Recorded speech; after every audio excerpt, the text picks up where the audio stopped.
So Here in Echo unfolds throughout the duration of the Biennale, from the beginning to the end, and I've taken that duration almost as a research period in order to produce new major permanent public artwork in the streets of Sydney in Weems Lane. I guess making public art is incredibly challenging because you have to think what it is to speak in public, what it is to have a voice in the public sphere, in the civic space. And that leads me to so many questions about whose right it is to speak, whose responsibility it is when someone does speak, who owns public space, and how public space is surveilled, both, I guess, physically and metaphorically. And so I wanted to really embark on a very deep and rigorous research project, thinking about all those questions in order to generate the material for the final manifestation of the work here in Echo.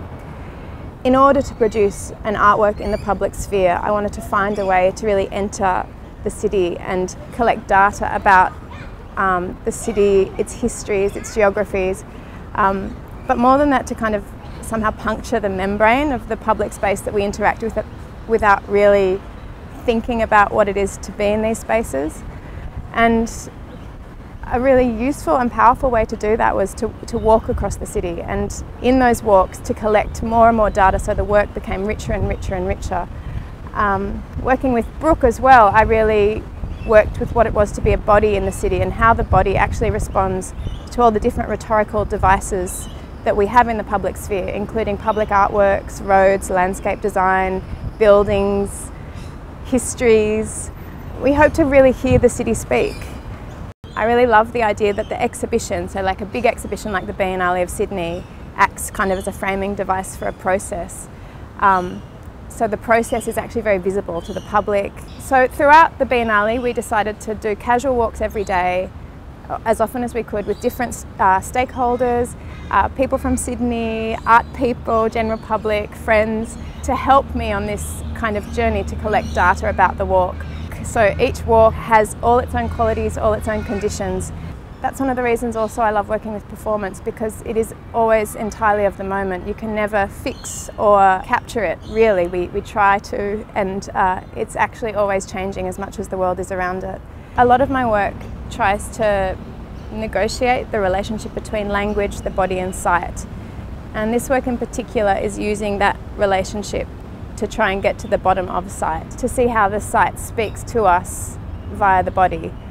That's why it's so important that I work with a choreographer and dancer, Brooke, because she is trained in receiving information from the environment in her body. Also with all my work, I'm interested in thinking about where the audience is and who the audience is. I think art is not actually separate from the world at all, and I think we're very used to, when we see art in museums or galleries, assuming there's a huge divide between our experience of the world and our experience of art.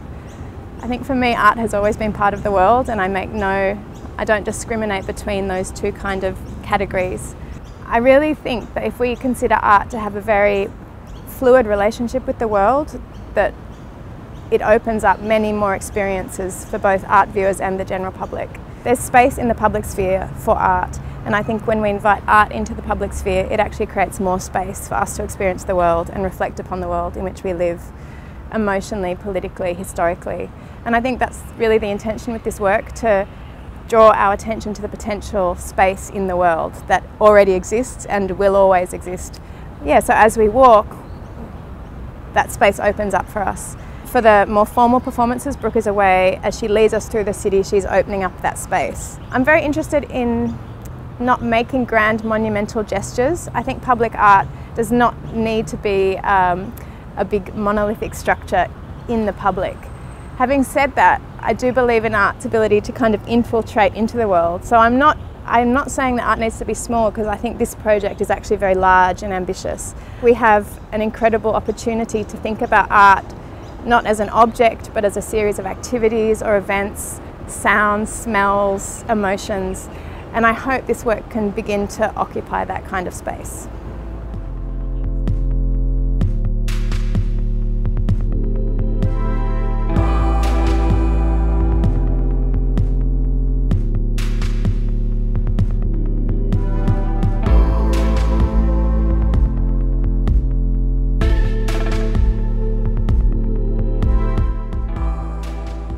My name's Agatha Goth-Snape. I'm here in Weems Lane at the site of my work here in Echo, which was originally commissioned as part of the 20th Biennale of Sydney in 2016. So it's taken a year to get to this point where the work is manifesting.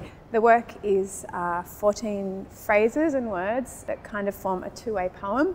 All the words kind of come from the process of research and development we undertook during the Biennale, and also are gathered from the context of this site, the buildings, the uses of the buildings, the history of the site.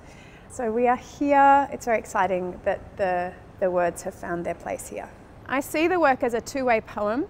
You can read it from north to south or south to north as you walk up or down the lane. It is a quiet poem, and it's really made to be read as you walk and walk as you read, or read as you drive. So it's almost like the experience of walking and the experience of reading are completely intertwined, so you almost come to kind of do a dance as you're reading the poem down the laneway. I think a lot of the phrases try and bring together the site and also our own research process, which was, you know, thinking about the history of Sydney, but also its ambience and its how to listen to what it's saying to us. So like a poem, I hope that the work is kind of completely open to your interpretation, and the meaning is unfixed. Obviously the words come from my long and deep process of thinking about what words kind of should gather here, and yet for the reader or the walker or the passerby, the meaning is completely open, and I really like art that does open up those spaces. I really also hope that the people of Sydney and the city itself enjoys this work and comes to find it as a space of opening, as a space of meaning, kind of opening up. A quiet poem that offers contemplation and whimsy, and also asks questions of what we expect of public space. I really think this work is made to be reabsorbed into the laneway, and it will become grimy and dirty, and it will very soon be quite invisible. But for the passerby or the tourist or the commuter who is willing to engage, it will be waiting here in perpetuity.